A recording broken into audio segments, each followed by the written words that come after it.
I'll just check with the crew so we're not being interrupted. Hey guys.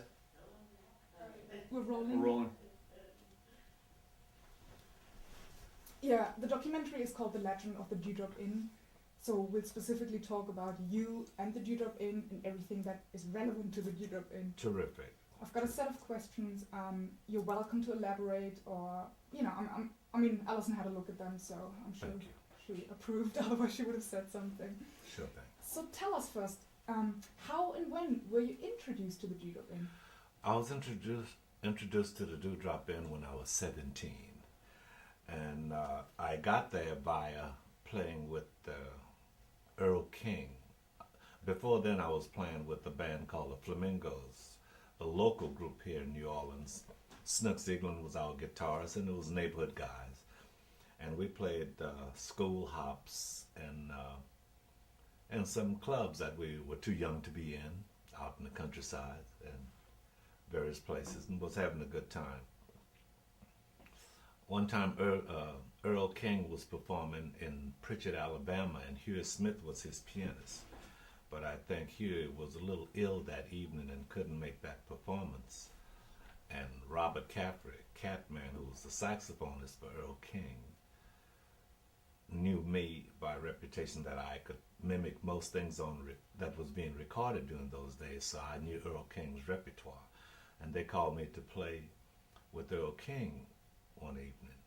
And that they all met at the Dewdrop. For wherever musicians in town during those days, wherever they were performing, they would all meet at the Dewdrop, and they'd go to make the performance, then they would come back to the Dewdrop, which was the headquarters, and definitely Earl King's headquarters. But that performance that they called me to play with Earl King introduced me to the Dewdrop scene, and I fell in love right away, and I could tell that was a catalyst between me as a juvenile and on to the adult world. What years are you talking about when you were introduced?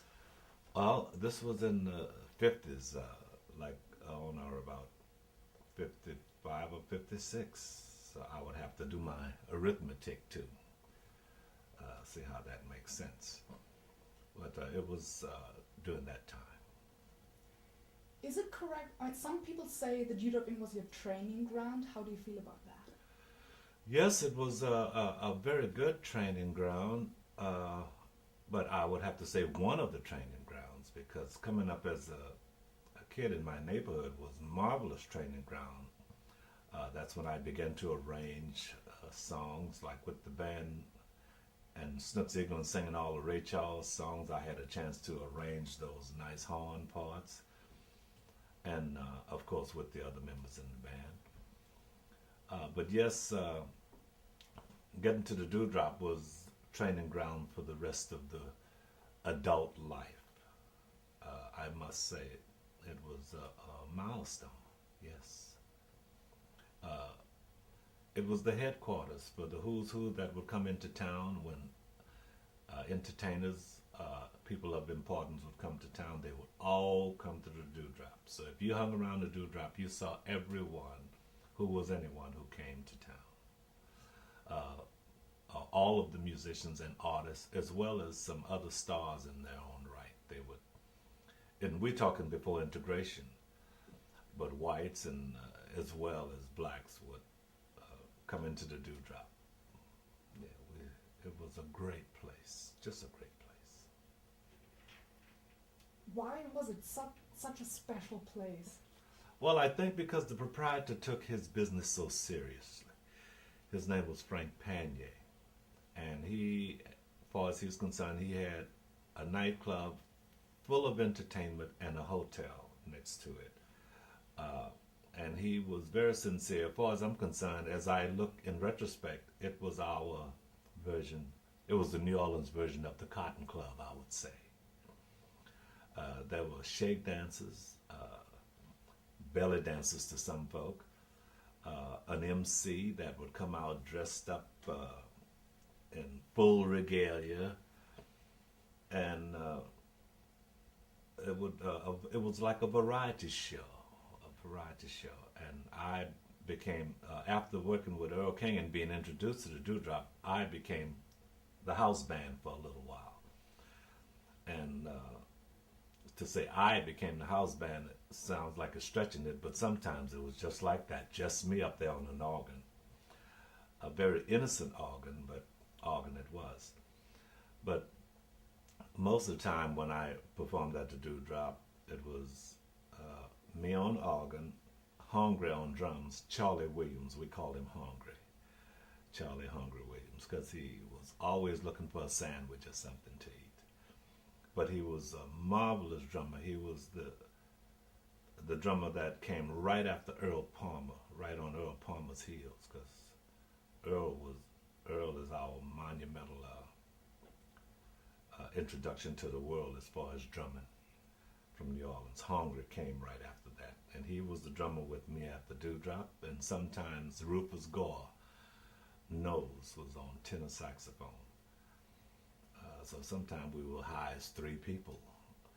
But it was a variety show, and everyone loved it. And you dressed up to go to the Dewdrop, usually. Yes. How would you dress up? Well, 1 foot and 1 pants leg at a time, I assume. Maybe the term dress up came out wrong. Folk would dress to go there as opposed to just stop on the way from somewhere. Not all of the musicians, but I mean as the caliber of nightclub it was an upscale, a bit ritzy, if you want to say that, for its time.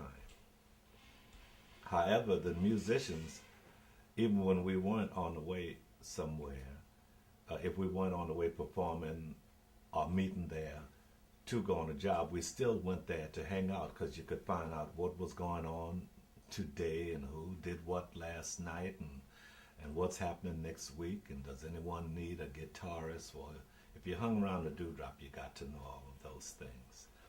So it was a hangout for musicians as well as just a meeting place when they were on the way to perform. So how frequently would you perform? Thursday, Friday, and Saturday. That's how the weekend was. Thursday, Friday, and Saturday. Usually close on Sunday. That was the Dewdrop hours for me. The Dewdrop days for me. Usually it was from 9 in the evening till 1 or 1:30 or 2 o'clock in the morning sometimes, yes. But it was just a great place because like Duke Ellington came through. Dave Bartholomew would come through. I'd get a chance to see people like that. And Etta James would come through.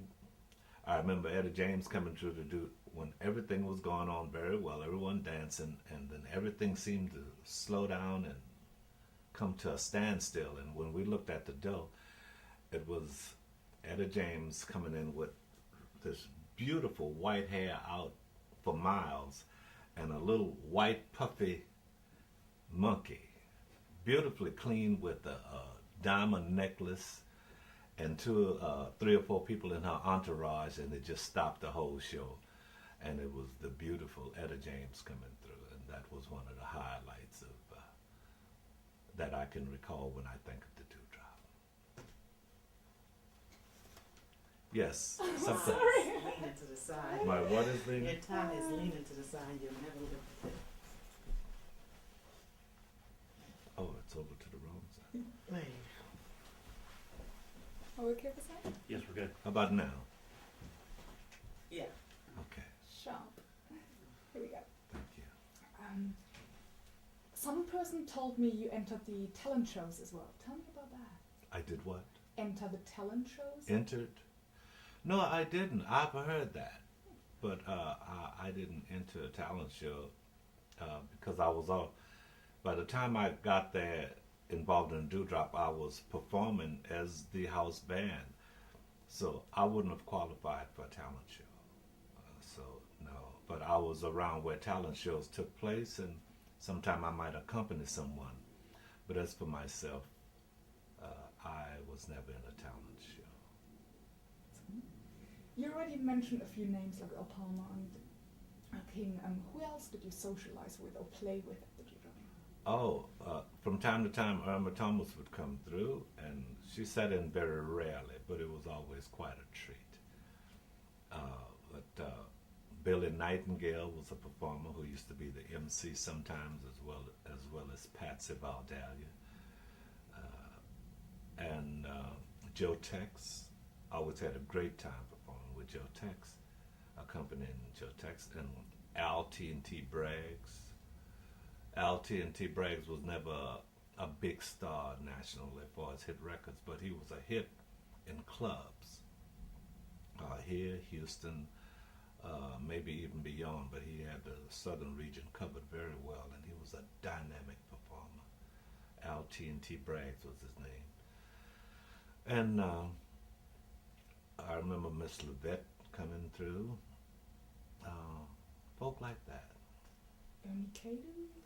Ernie Cato was great. He didn't perform at the Dewdrop very much. He may have sit in once or twice, but he wasn't a regular Dewdrop performer. But of course, we became a unit later on as a producer, and recording Ernie Cato as an artist. But he would come through the Dewdrop, but he wasn't a regular performer there. Who of the Nevilles did you play with at the Dewdrop? Charles Neville, Art Neville? Well, the Nevilles didn't perform at the Dewdrop during my time. And I would say the Nevilles didn't perform at the Dewdrop. Now, Aaron was around the Dewdrop a lot, because we'd hang around the Dewdrop in the daytime when the shows and all that wasn't going on, because they had the restaurant and guys would hang around. And Aaron and some friends he would hang out with would drive up and come over to the Dewdrop, and we all would stand outside and talk and communicate and just dap each other up and talk about what was going on that day. And some would leave and come back. Sometime you would leave and go and come back tomorrow, and the same guy you left standing right here would still be standing right there. It was that much of a switchboard. But the Nevilles didn't perform at the Dewdrop, not with me. But Aaron was a marvelous singer even back then, but he hadn't really got it off the ground yet.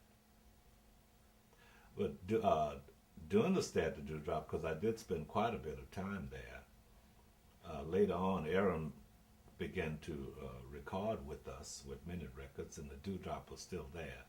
But again, I say Aaron wasn't a Dewdrop performer, but he knew the Dewdrop as a daytime place to hang for a while. But he wasn't nailed to the sidewalk like some of the guys were nailed to the sidewalk. Who are they? Well, just guys who hung around, like Cuban Joe and Guitar Joe, and guys had strange nicknames like Graveyard and all those guys. Tom, Raymond Lewis, of course, who was a very influential guy around. He just was a guy very aware of many things. In fact, I recorded Raymond Lewis as an artist, and I think he was a pretty good artist as well. He didn't pursue his career to any height, but there was a lot of people who was known to the local community who may have not reached the national market. I saw a poster dated from the 4th of June in '61, and it shows you with Jessie Hill, Irma Thomas, and Ernie Cato apparently performing at the Dewdrop Inn. Can you recall that now? Okay, in 19 what? 61? Okay, well that would have been a very rare occasion that such did take place. In fact, I don't really recall that as for what it was. But such a show happening there, whenever that was, it was a one-time thing, which I can't bring to my memory at the moment.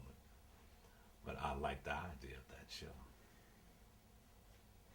You already mentioned a few things, but how would you describe the social atmosphere at the Dewdrop Inn?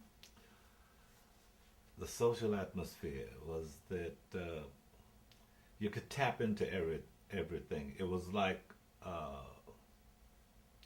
an invisible bulletin board where you could see who did what, who got hurt last night, who's in the hospital. You got to know all of those things.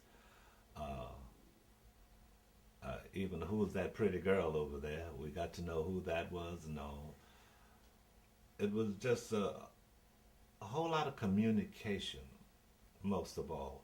Like when Paul Gayton, who was more involved than some of those who were younger like myself and Smokey Johnson, people like that.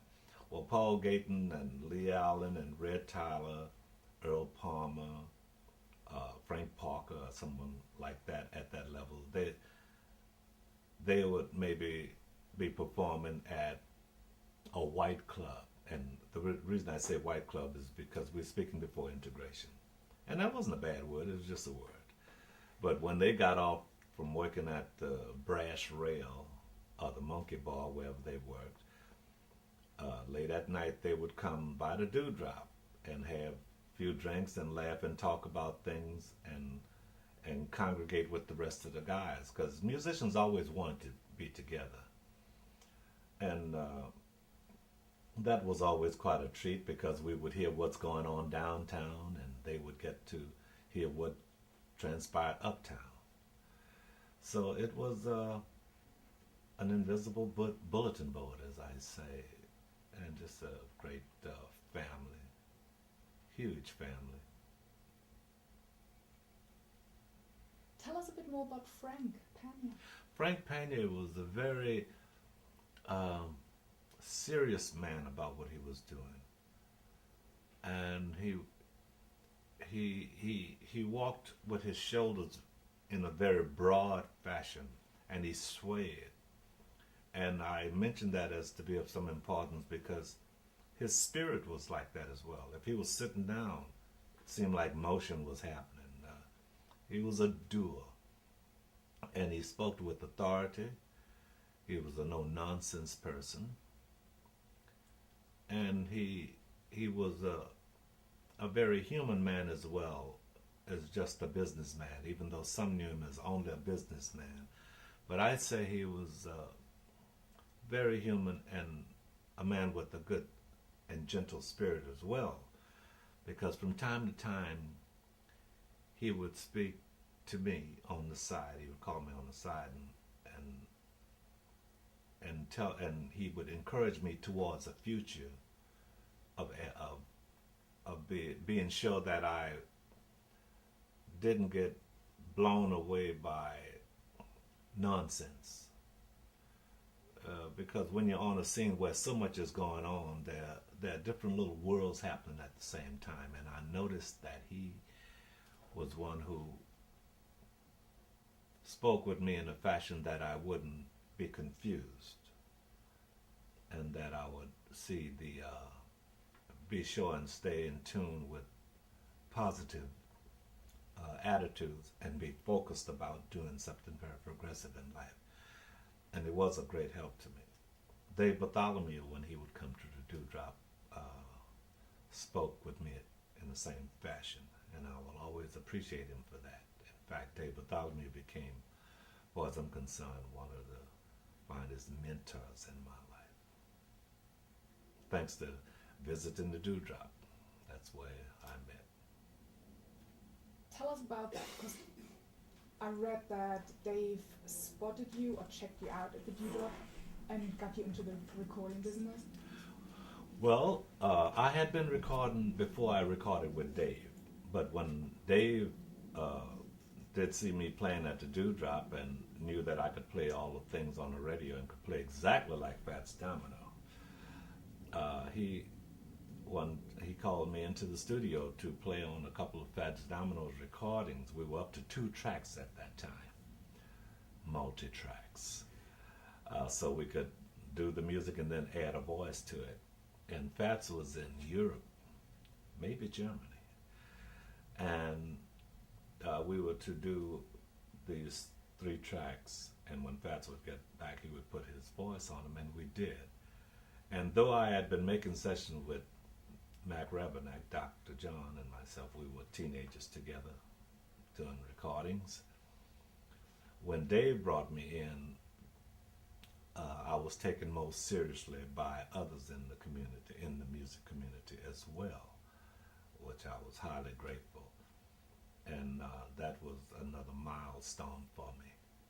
And I began to try and be near Dave as much as I could. Like I would go to Dave Bartholomew's office and play on his piano, because his piano was light years better than what I grew up on. And if someone was auditioning in Dave Bartholomew's office, I was there to play the piano. And also I would be able to look at Dave doing his business and see his mannerism and understand and feel the spirit of how it can be. Beautiful. If someone didn't know the Dewdrop Inn and you had to explain, what was it famous for? The Dewdrop Inn was famous for its flow shows. Well, its shows.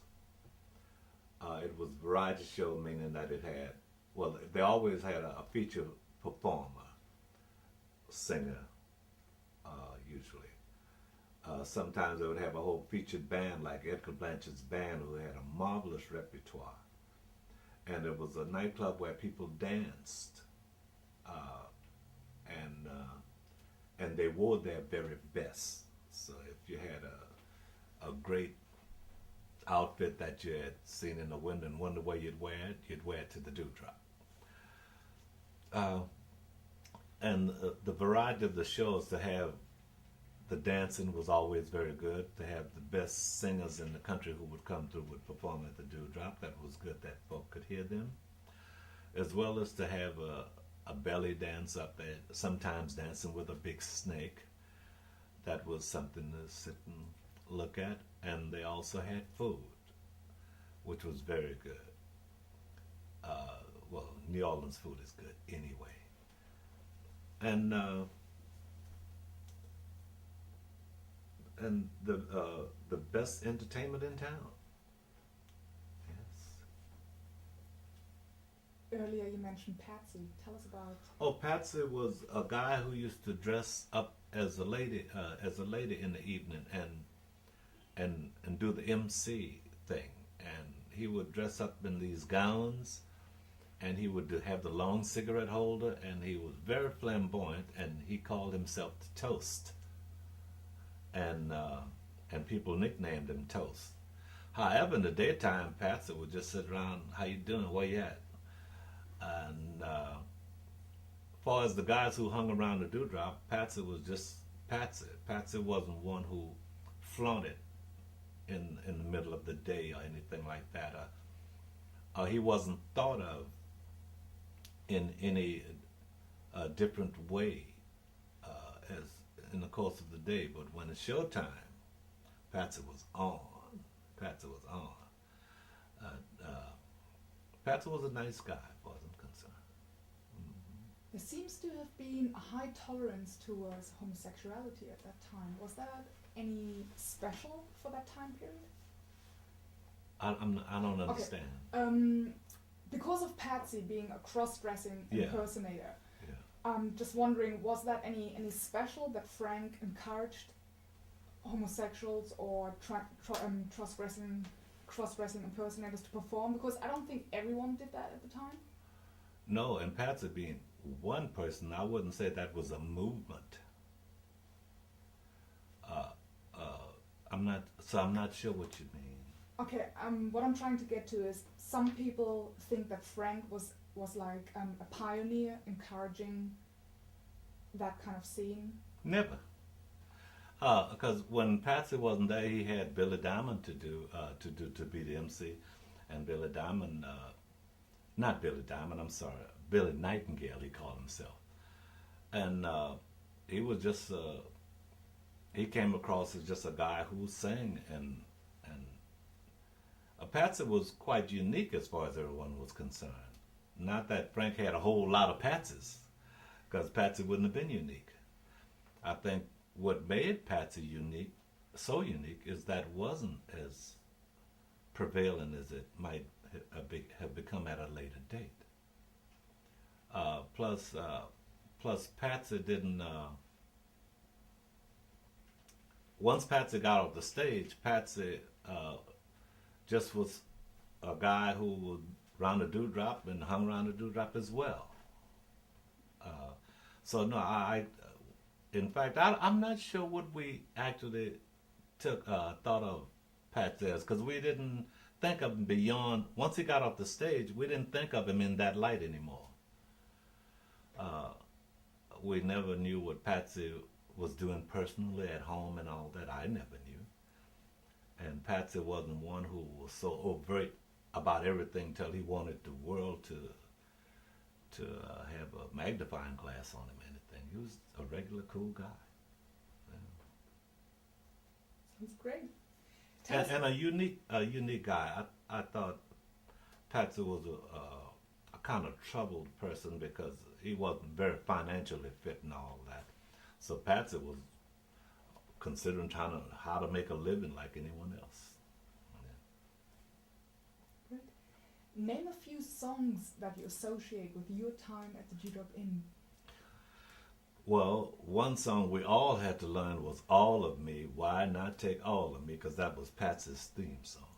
And Two Old Maids, which Irma sang sometimes. Patsy used to sing that because it was one of those very risque kind of songs. It was very funny. Patsy was very humorous on the stage. Wild humor. So those songs were theme songs for Patsy. And Billy Nightingale, we used to do Old Man River. That was his theme song. But when Joe Tex got there, someone else like that, we did whatever they were doing at the time. Even Lee Dawson sat in at the Dewdrop a couple of times, and he did just songs of the day at the time. Back in December at the Cultural Economic Initiative Conference, you were on stage, and Jim and myself were there, and we heard you say that music changed governments, but don't wait for governments to change music. How would you relate that quote to the Dewdrop Inn? Is there any relevance to it? Well, if long before integration nationally, the Dewdrop was integrated already. Musicians, period, were integrated, but especially the Dewdrop. So I would say that in that way, music transformed the inner political thought that we are supposed to be segregated. White and black musicians didn't pay any attention to that. So I think that's one example of what Plato probably meant when he said music changed governments. Eventually the government caught up with us. So that's a prime example, I think. Yes. What happened with the Dewdrop after integration? It still lasted a while, and it would have lasted on and on. What happened to the Dewdrop is Frank Panier got older. He got old. And his energy, I assume, could not keep up with the exhilaration of his earlier dreams. Because he was realizing his dreams if he had dreams early on. And it was at a good level. And I think as he got older and slowed down, the Dewdrop slowed down at that pace. And there was no one else, even though he had a son and a daughter, but there was no one else with the vigor of that dream to keep it alive. And I do know that integration killed a lot of things that used to happen before. But I think the dewdrop just got old and passed on with Frank Panier. Because he could have survived integration. His ideas were large always. And he also knew how to conserve utilities. I mean, he would, sometimes he'd pay as little as he could for as much as he could get. But I always thought he was a superb businessman because it took everything he did to make that such a success. And it was a success that we all were proud of. For as we were concerned, the dewdrop belonged to us, not Frank. Yes. His grandson, Kenneth Jackson, owns the building now, and his intention is to restore it, renovate it, and reopen it. How do you feel about that? Well, I hadn't heard about that before now. I'm an optimist about everything beyond my own understanding, because that's what faith is.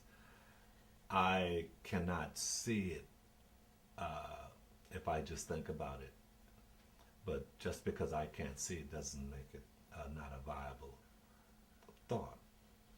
But there are many components that went along with the dewdrop that's no longer there. It's how people lived.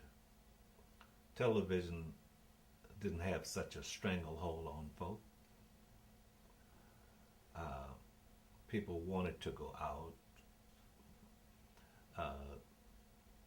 There weren't as many people who live as they do with such comforts at home till everything comes to them. Like, you press a button on the internet and Japan opens up to you. I mean, it's quite different now. It takes a little more to get you out these days. So to open up the dewdrop, you also would think, who would be your clientele? Is it people who want to dance, and which age group are they in, and do these people mix? During my days at the dewdrop, I was playing there, but I was too young to be there, so there were no other kids 17 and 18 in the dewdrop. No, there were adults. Now the world seemed to have given a certain set of activities to the youth and other activities to the adults, and I don't know where the dewdrop would fit in these days. I'm not sure what you'd expect if you go and what you'd expect to hear. But I wish someone would do such a thing. I would be curious to see. I would not expect it to be what it was, because nothing will ever be as it was. But that's not a bad thing. In fact, I love progress. And it's good to have had the dewdrop, but we're living in great times right now when there's many wonderful things in their own right that has been an extrapolation as opposed to just an elaboration. So there's extrapolation of the dewdrop living today, but I'm not sure what the dewdrop would be. I may have went a little bit far out that time, I'm not sure. You can edit that part out. Do you think it would also be difficult to reopen the dewdrop because of the change of the neighborhood? Could you talk about that? Oh. There's some very interesting things about the neighborhood that may not be worthy of your interview here, even back then.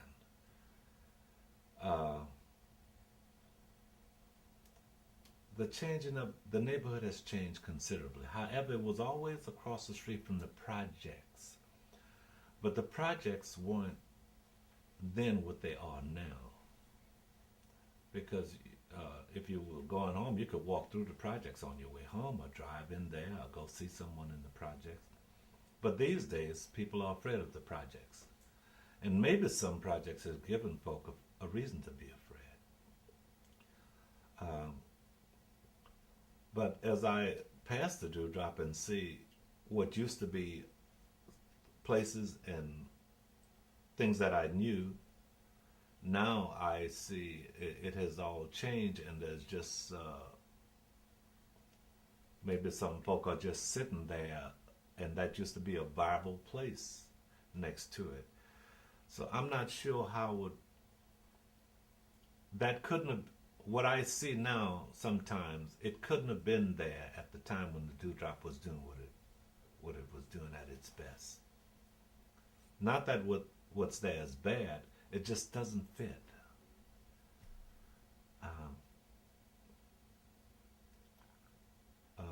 It would.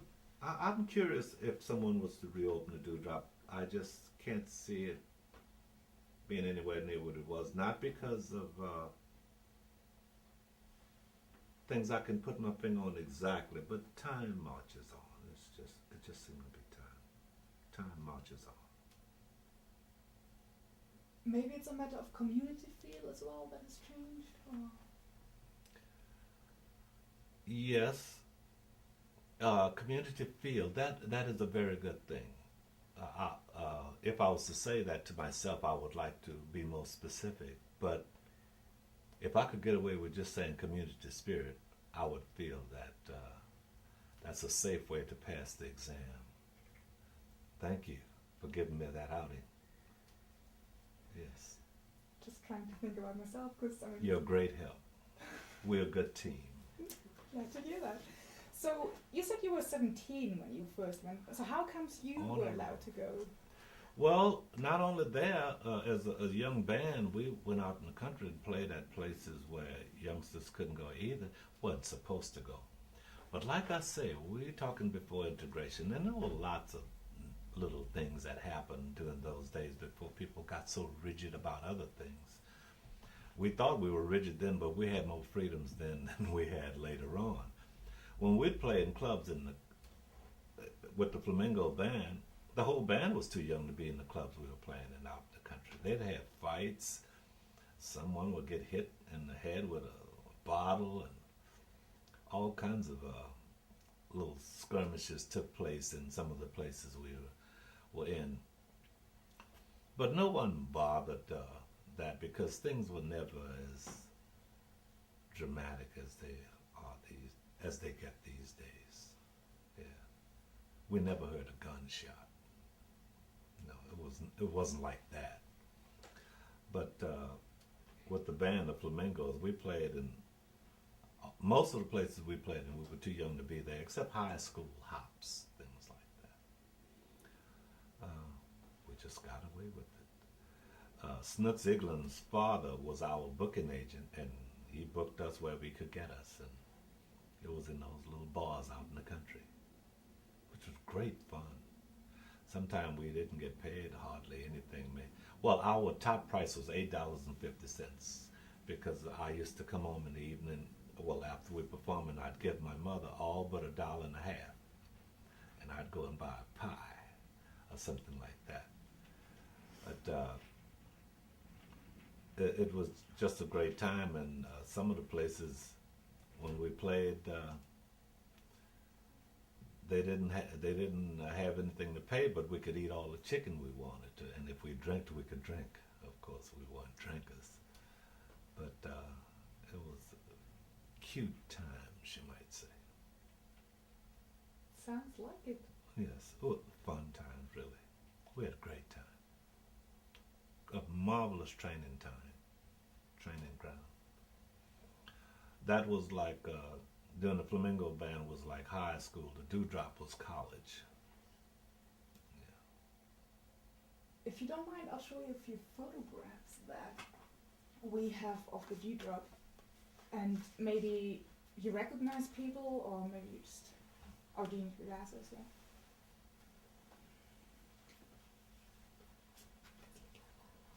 Oh yeah, this is it. This is the Dewdrop.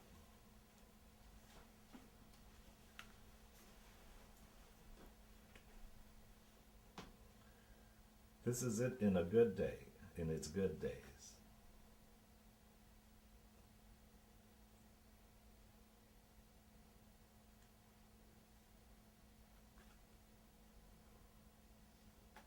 Do you recognize anyone? Oh yes, yes. Who do you recognize? Oh, I recognize them for what they do, not necessarily a name. Like, I remember this shake dancer very well, but I don't remember her name.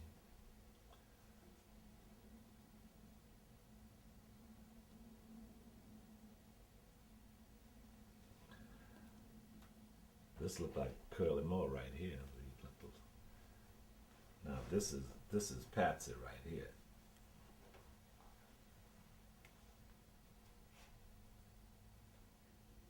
I'm so glad you say that because no one recognizes Patsy here. Yeah, that's Patsy.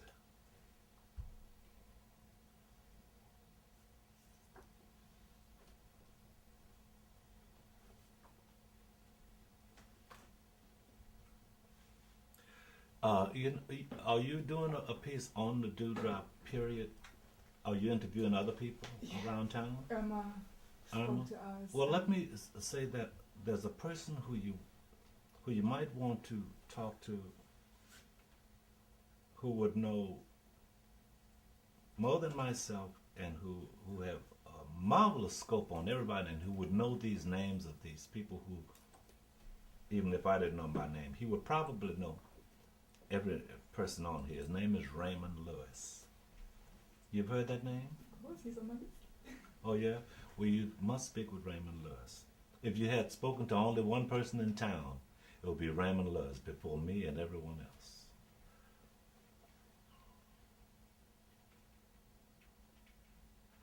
So you befriended with Raymond Lewis? Oh yes, and I recorded him, and we were friends for a long time, very long time.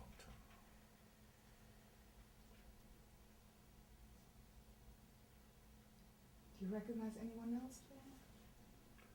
I just want to be totally accurate, so I don't want to say it. I know Peg Leg Bates and Peg Leg Muppet came through.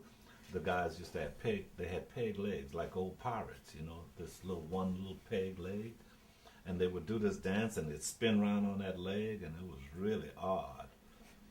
But sometimes I'd get Peg Leg Muppet mixed up with the other peg leg dude.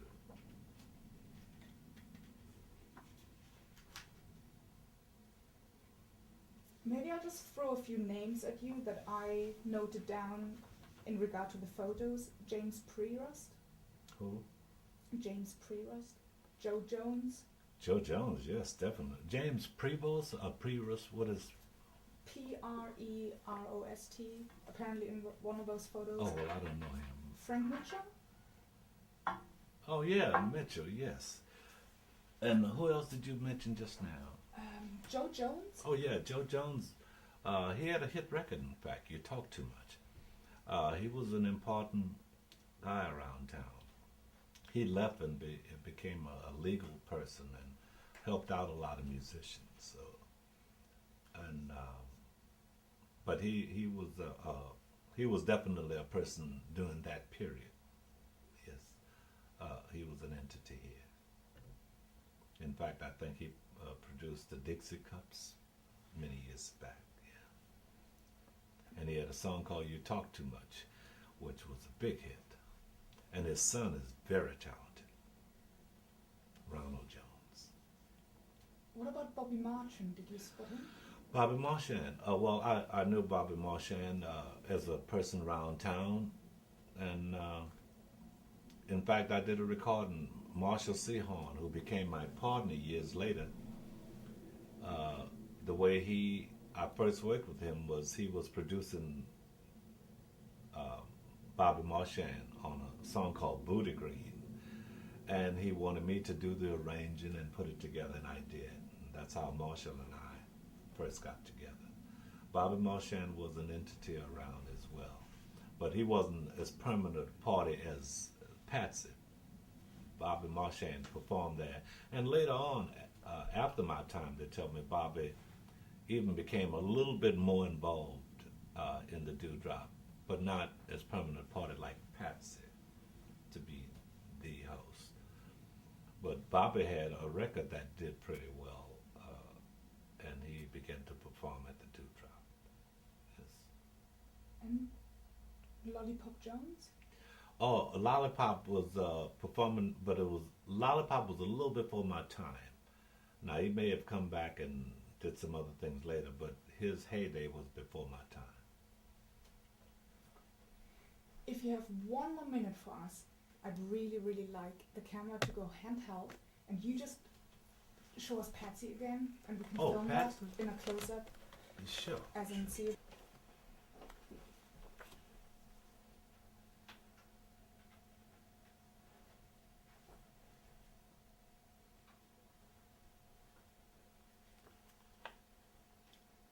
Patsy.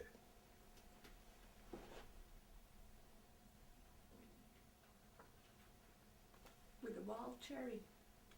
Oh yes, whatever that was. And of course, standing behind the first person, I would say it's Patsy again.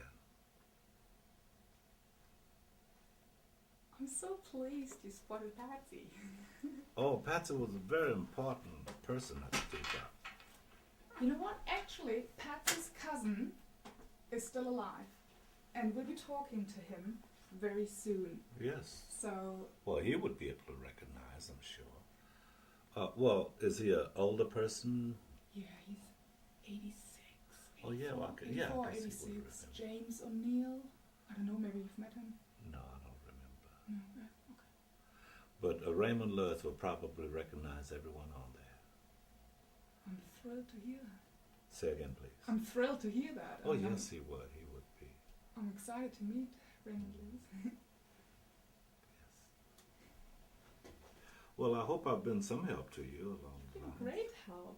It's been a pleasure talking to you. For some reason, sometimes we think we know that period until someone asks us a question, and we don't know. Then we don't know anything. But you seem to enjoy talking about the dewdrop. It was a most important time of my life, the dewdrop. It was the rite of passage. It was the transitional period from teenage musician into adult musician. And it was a very good one. And it was a degree of class at the dewdrop that I admired. Frank Panier tried to keep it as fairly ritzy. And I like that, because you could find a hole in the wall anywhere. But Frank wasn't the proprietor of a hole in the wall, never. He tried to surround himself with fineries in every way he could. Wardell Gazelle knows the dewdrop as well. Dave Bartholomew would know the dewdrop in a way that I don't. Yeah, we're planning to involve those musicians as well. Oh, you must. You must, yes. Well, I hope I've made sense. Yeah. Thank Thanks so much for all your time. I really, really appreciate it. We all do. And it's been amazing listening to you. It's been really... you. Thank you. Are you okay with this shot? Yeah. Playing the piano.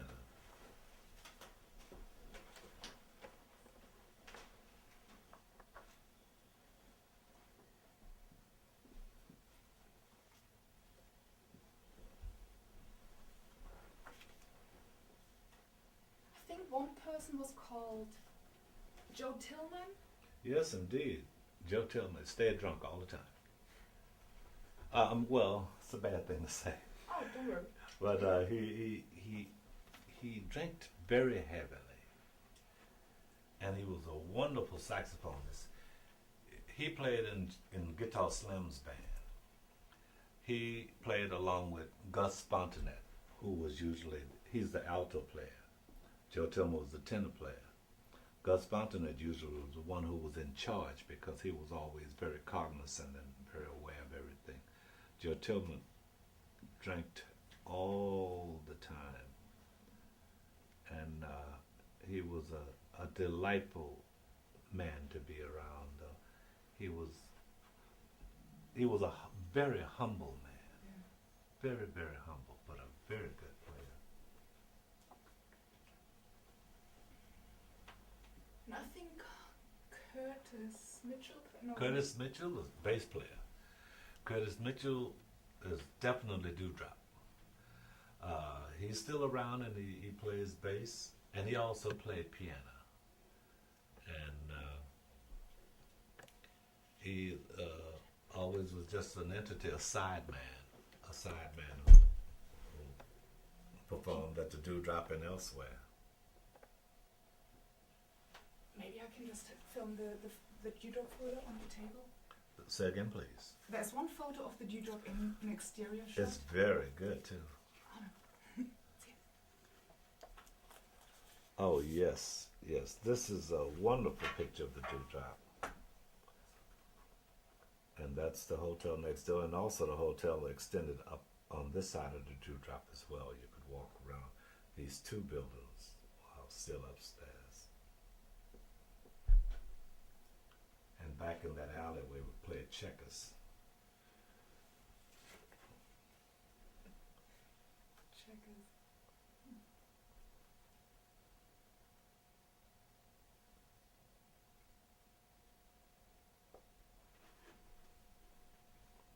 I should have brought my glasses. That might be me. I don't know. Does Alison have them? I'm happy to get them. No. Oh, the next one. But if you're going to see Raymond Lewis, all that will be answered. Maybe you can put a good word in for us. Oh, of course. If you see him, I'd like to even be around because I haven't seen Raymond in a long time. Well, if you're really up for that, I'm sure we can arrange that. Well, that would be great. Two of you getting together and we Sure. can just talk about the judo. Absolutely.